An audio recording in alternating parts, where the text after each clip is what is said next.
사도행전을 보게 되면 사도행전 9장과 10장은 복음이 유대의 경계를 넘어서 이방 세계로 가는 것을 준비하기 위해서 하나님께서 철저하게 준비하시는 것을 볼 수가 있습니다.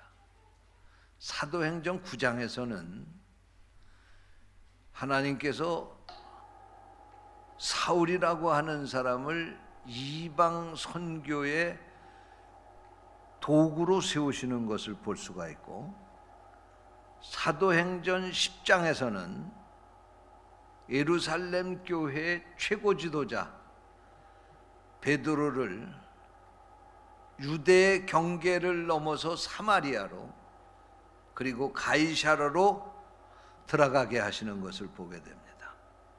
그리고 그 가이사랴에서 이방인 고넬료를 만남으로 이방인에 대한 경계를 무너뜨리는 것을 볼 수가 있습니다. 이때까지 유대인이 이방인을 만난다고 하는 것은 상상하기 어려운 일이었습니다. 그런데 교회의 대표가 그 경계를 무너뜨리니까, 이방인을 만나서 무너뜨리니까 그것은 곧 이제는 이방 세계의 문이 열린다고 하는 그런 말씀이죠. 하나님께서 이렇게 이방 선교의 문을 여시면서 준비를 하시는데, 이때 제일 먼저 만난 사람이 바로 고넬료입니다. 오늘 읽은 본문 말씀이 고넬료에 대한 이야기인데요, 이 말씀을 끝까지 이 10장을 다 읽어야 되는데 오늘 본문을 길기 때문에 8절까지만 읽었습니다. 여기 보게 되면 하나님께서 이 고넬료를 베드로 사도가 만나가지고 이 고넬료를 다리 삼아서 이방 선교의 문을 열어가시는 그런 모습을 우리가 이 말씀을 통해서 보게 됩니다. 이때 이 고넬료는 로마 군대의 백부장이었습니다. 이 백부장이 어느 정도 위치인가, 이것을 좀 이해하려면 우리 역사와 이렇게 비교하면 쉬울 겁니다. 우리나라가 일제 36년 동안 일본의 식민지가 되어서 지배를 받고 있었지 않습니까? 그때 일본이 우리나라를 와서 얼마나 많은 것을 수탈하고 탄압하고, 아주 나라를 일본에다가 합병시켜서 없애버리려고까지 그러지 않았습니까? 그때 아마 여러분들 나이 드신 분들 경험 많이 하셨을 거예요. 일본의 순사가 얼마나 무서웠습니까? 일본 순사가 들어와 가지고 한국 사람들 목숨 파리 목숨처럼 죽였다 살렸다 그러던 세상 아니겠습니까? 마찬가지로 지금부터 2000년 전에 로마라고 하는 나라가 유대 나라에 들어와 가지고 이 유대 나라를 통치하고 있었던 시대입니다.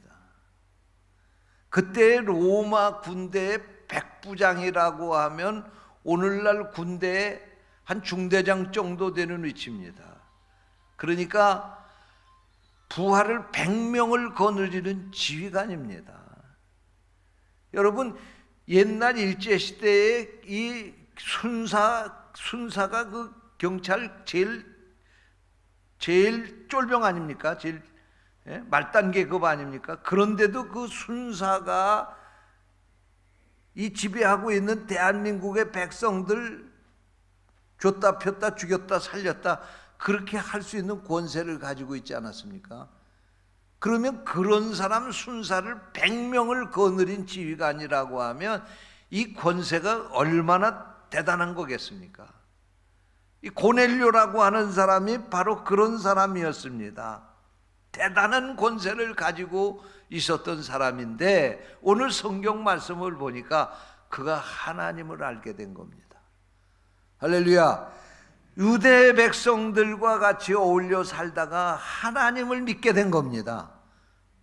그런데 그가 하나님을 믿은 것이 그냥 대충 형식적으로 믿은 것이 아니라 제대로 믿었다는 말씀입니다.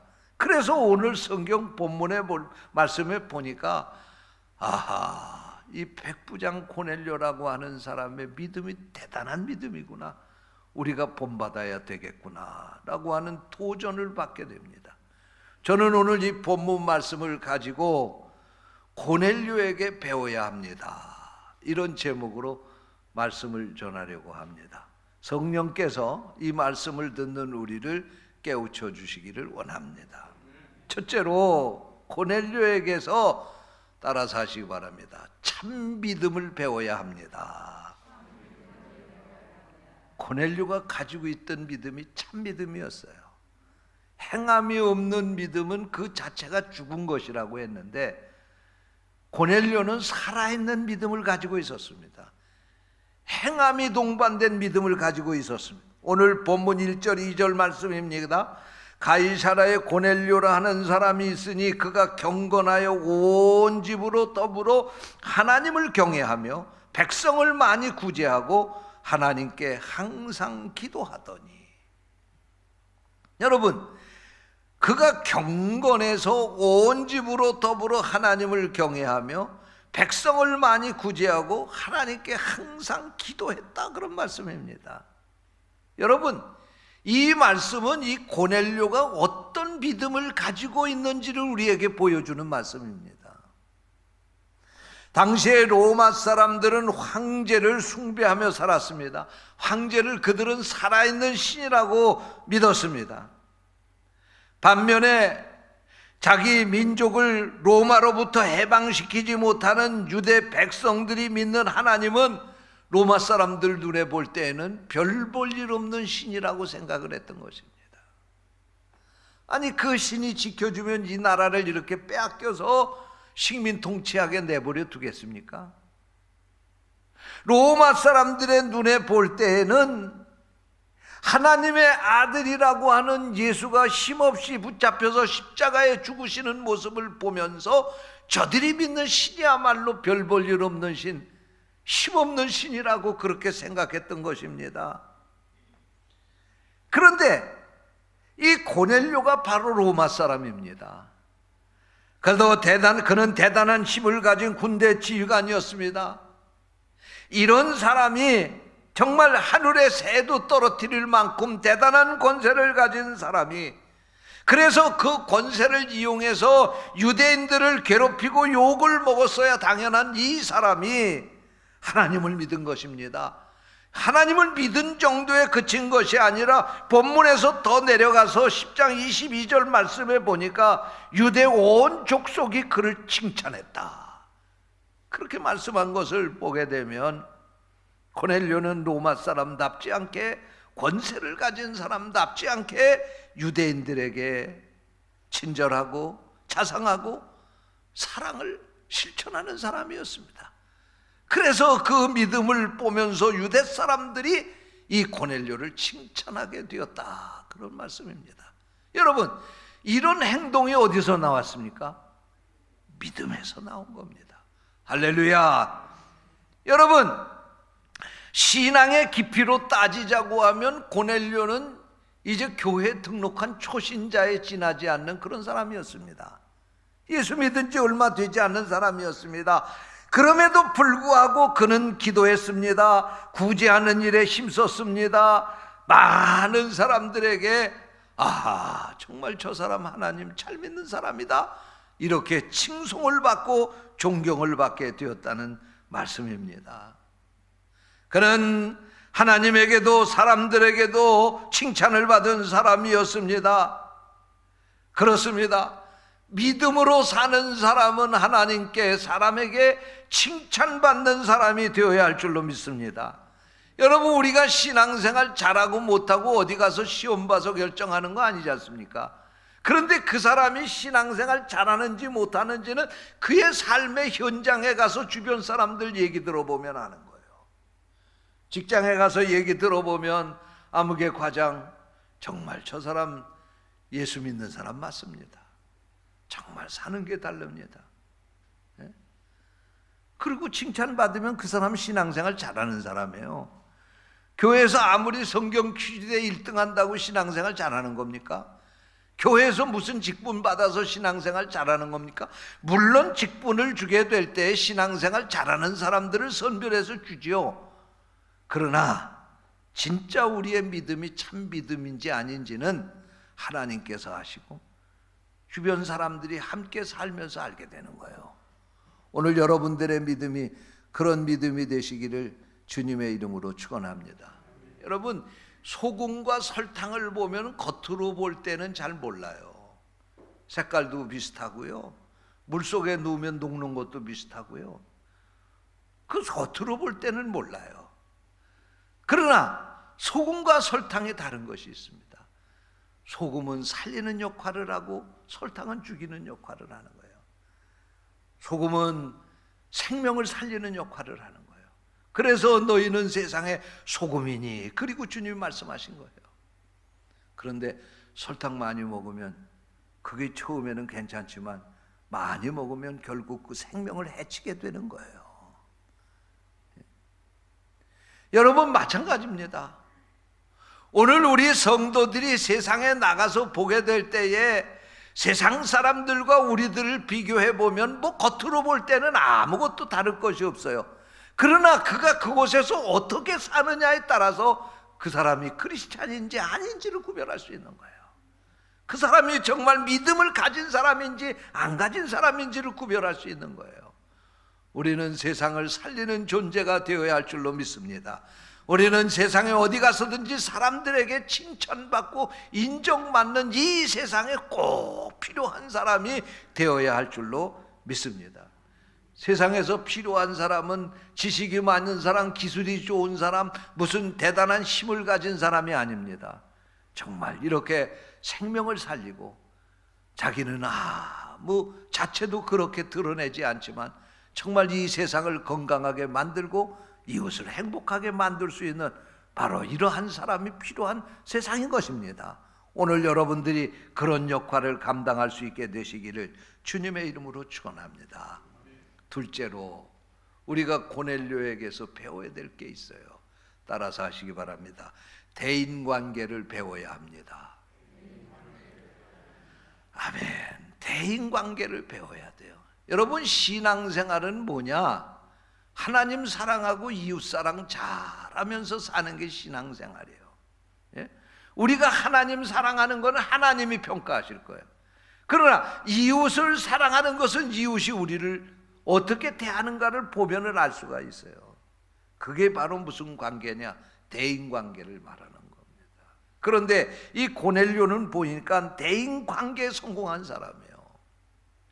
첫 번째로 고넬료는 가족과의 관계가 성공한 사람입니다. 가족과의 관계가 좋았어요. 오늘 본문 2절 말씀에 보니까 온 집안이 더불어 하나님을 경외하며 그렇게 말씀하고 있습니다. 여기서 온 집안이라고 하는 것은 그의 아내와 자녀들과 부하와 노예들까지도 포함하는 말입니다. 그러니까 고넬료에게 속해 있는 모든 사람들이 다 함께 하나님을 믿었다, 그런 말씀이에요.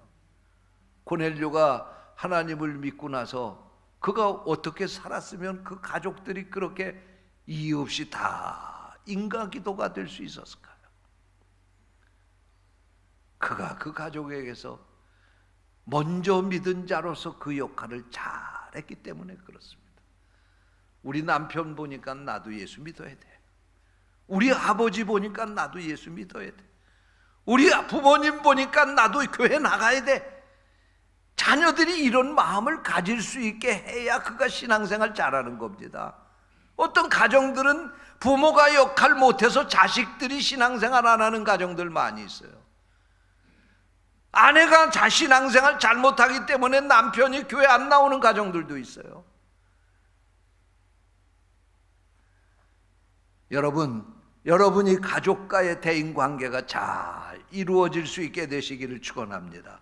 둘째로 여기 보니까 고넬료는 하인들과의 관계가 좋았어요. 오늘 본문에서 다 읽지 않았습니다마는 22절 말씀에 가보니까 그들이 대답하되, 여기서 그들은 하인들을 말하는 겁니다. 백부장 고넬료는 의인이요 하나님을 경외하는 사람입니다. 하인들이 고넬료를 가리켜서 우리 고넬료 우리 주인 어른이야말로 의인입니다. 진짜 하나님을 경외하는 믿음의 사람입니다. 그렇게 인정을 했다 그런 말씀입니다. 그가 믿음 안에서 살았던 것을 하인들도 인정하고 존경했다는 말씀입니다. 여러분, 우리 직장에서 사업하시는 분 사장님들 신앙생활 잘해야 그 회사 사원들이 다 예수 믿는 거예요. 신앙생활 잘못하니까 집에 가서 애맨 아내에게까지 교회 가지 말라고. 우리 회사 사장 보니까 야 예수 믿으면 안 되겠다. 그렇게 되면 안 되지 않습니까? 아랫사람들이 볼 때에도 그래 우리 저 아무개 보니까 저 어른 보니까 나도 예수 믿어야 되겠다. 이런 관계가 잘 형성이 되는 사람이 신앙생활 잘하는 사람입니다. 할렐루야. 세 번째로 여기 말씀해 보니까 24절 말씀해 보니까 고넬료가 그의 친척과 가까운 친구들을 모아 기다렸다. 베드로 사도가 이 고넬료의 가정에서 가서 복음을 전하기로 했는데 베드로 사도가 오게 되니까 이 고넬료가 자기 친구들과 친척들에게 연락을 한 겁니다. 이제 우리 집에 베드로 선생님이 오셔서 말씀 전하고 부흥회를 할 텐데 당신들도 와서 좀 은혜 받고 예수 믿었으면 좋겠다. 그리고 연락했더니 그 사람들이 다 왔다는 거예요. 여러분, 이건 평상시 얼마나 관계가 좋으면 그렇게 연락해서 올 수가 있겠습니까? 관계가 나빴다면 어떻게 되겠어요? 너나 잘 믿어? 그러지 않겠어요? 네 번째로 고넬료는 유대인들과 관계가 좋았습니다. 22절 말씀에 보니까 유대 온 족속이 칭찬하더니 그랬습니다. 고넬료는 대인관계가 좋았습니다. 고넬료는 권세를 가지고 세도를 부리는 까다로운 사람이 아니었습니다. 고넬료는 모든 사람과 좋은 관계를 맺고 산 사람입니다. 여러분, 우리 주위에 보면 어떤 사람은 자기 개인적으로는 열심히 신앙생활하는 것 같은데 가족과의 관계나 또는 직장 선후배의 관계, 상사와 밑에 직원들과의 관계나 또는 친척들이나 이웃들과의 관계가 좋지 못한 그런 사람들도 꽤 있습니다. 오늘 이 말씀에 도전을 받아야 될 줄로 믿습니다. 고넬료는 모든 이웃들과의 좋은 대인관계를 유지해서 그들에게 칭찬을 받았다는 말씀입니다. 그래서 그들을 모여라 그러면 모이고 와라 하면 오고 같이 이렇게 할 수 있었다는 거예요. 개인적으로 성공하는 사람들도 보면은 대인관계 좋은 사람들이 성공을 하더라고요.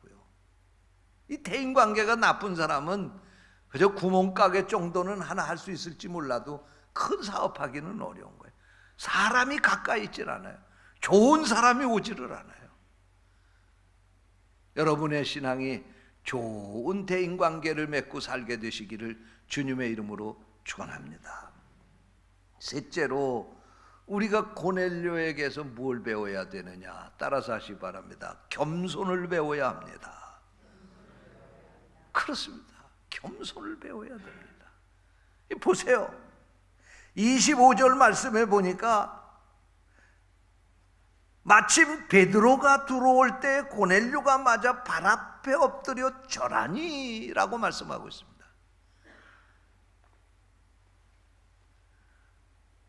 고넬료는 열기를 젖혀놓고 욕바에 머물고 있던 베드로가 오기를 간절히 기다리고 있었습니다. 그리고 베드로가 기도의 응답을 받고 고넬료의 가정의 초청에 응해서 고넬료의 가정에 가게 되었습니다. 그래서 베드로가 이 고넬료의 집에 도착을 하게 되자 고넬료는 베드로를 쫓아나가서 발 앞에 엎드려서 절을 했다. 그런 말씀입니다. 여러분, 이게 사회적인 신분으로 생각해 보면 상상할 수 없는 일이 벌어진 겁니다. 고넬료는요, 지금 이 유대 나라에서 유대 나라를 지배하고 있는 로마 군대의 백부장이 큰 권세를 가지고 있는 사람이에요. 그런데 베드로는 유대 나라에서도 천한 사람들이 사는 갈릴리 땅에, 그것도 가장 천한 직업 가운데 하나인 어부 생활을 하던 사람이에요.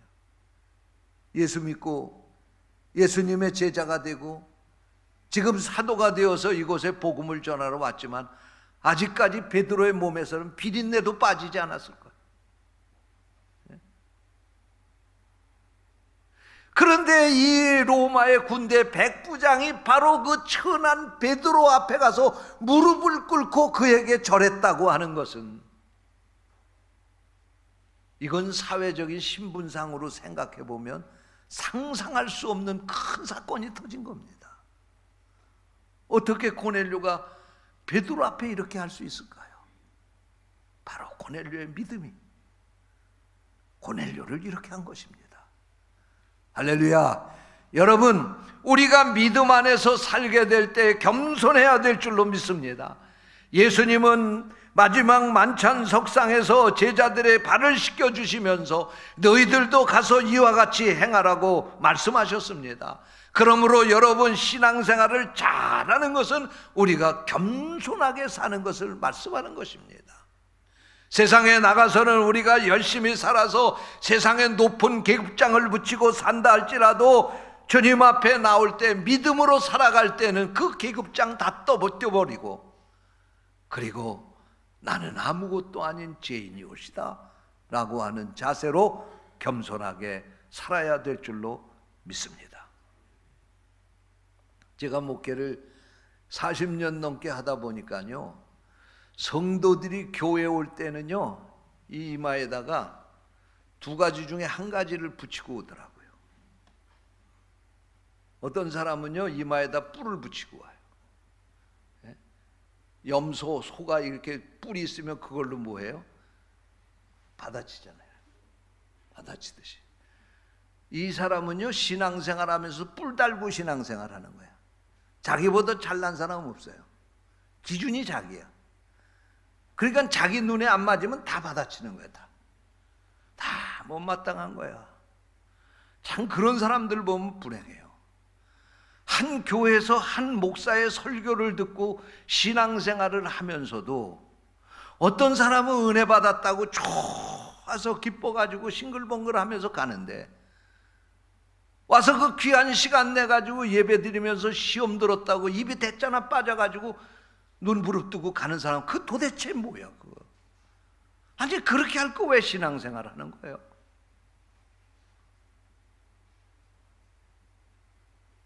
이 사람들이 이렇게 뿔 달고 오는 사람들을 보면요, 뭐가 제대로 보이는 게 없어요. 다 부정적으로 보이는 거예요. 오늘은 꽃꽂이를 왜 줬다이로 해서, 오늘 왜 안내위원은 옷을 저렇게 입고 와서 해? 뭐든지 오늘은 왜 장로님이 기도를, 대표 기도를 저렇게 길게 하는 거야? 이게 마음이, 이게 불신앙이 가득 차 있으니까요, 이 마음의 문이 닫혀 있으니까요, 이 사람은 받을 것만 보이는 거예요. 그런데 두 번째로요, 교회 오게 될 때 어떤 사람은요, 안테나를 달고 오는 사람이 있어요. 안테나에 방송이 안 잡히던 방송도 안테나 달면은 잘 잡히는 것처럼 말이에요. 신앙생활하는 사람도 안테나 달고 신앙생활하는 사람이 있어요. 이 사람들은 뭐든지 말씀을 들어도 그냥 은혜 받는 거야. 오늘 하나님이 목사님 통해서 내게 말씀을 주신다. 아멘, 아멘, 아멘. 그리고 받으니까 은혜가 되는 거예요. 할렐루야. 뭐든지 긍정적인 마음으로 보니까 다 이쁘고 좋게 보이는 거야. 아이고, 저 꽃꽂이 하신 분 수고 많이 하셨겠다. 오늘 꽃꽂이 봉헌하신 분 참 고마워라. 그러면서 뭐든지 아유, 나보다 먼저 나오셔서 저렇게 안내하시느라고 수고하시네. 우리 찬양대 나와서 저렇게 심으로 준비해서 은혜로운 찬양 들려주시니 얼마나 감사해요. 오늘도 저 찬양 통해서 은혜 받았네. 저 아무개 집사님이 저렇게 열심으로 교회 소독해 주시니 우리가 이렇게 코로나 안 걸리고 건강하게 또 예배 드리고 이렇게 좋게 지나네. 이러고 이런 분들은 보면 매사가 긍정적이야. 매사가 긍정적이야. 그리고 다 좋은 것만 쏙쏙 솜에 물이 배듯이, 스펀지에 물이 배듯이 그렇게 그런 것만 자꾸만 들어오는 거예요. 그러니까 은혜롭고 감사할 수밖에 없는 거예요. 여러분, 이왕이면 뿔 달지 말고 안대나 달고 신앙생활 하시기를 주님의 이름으로 축원합니다. 근데 그렇게 되려면요, 겸손해야 돼요. 겸손한 사람이니까 나보다 남을 낮게 여기고 귀하게 보는 거죠. 교만해가지고 내가 계급장 달고 앉아있으면요, 목사 설교가 다 비판거리밖에는 되지 않을 거예요. 그러나 나는 죄인이시올시다. 하나님 말씀하시옵소서. 오늘 내가 목사님 통해서 말씀 듣고 은혜 받겠습니다. 이런 겸손한 자세 가지면 은혜 안 받을 수가 없는 거예요. 오늘 우리가 이 고넬료에게서 겸손을 배워야 할 줄로 믿습니다. 기도하겠습니다. 하나님 아버지, 오늘 고넬료를 통해서 그의 참 믿음을 보게 해주시니 감사합니다. 우리가 그의 믿음을 배우게 해주옵소서. 그래서 우리도 신앙생활 잘해서 하나님 앞에도 칭찬받게 하시고 이웃들에게도 칭찬받게 하셔서 우리 신앙생활이 복받는 신앙생활 되게 해 주시옵소서. 우리 주님 예수 그리스도의 이름으로 기도하옵나이다. 아멘.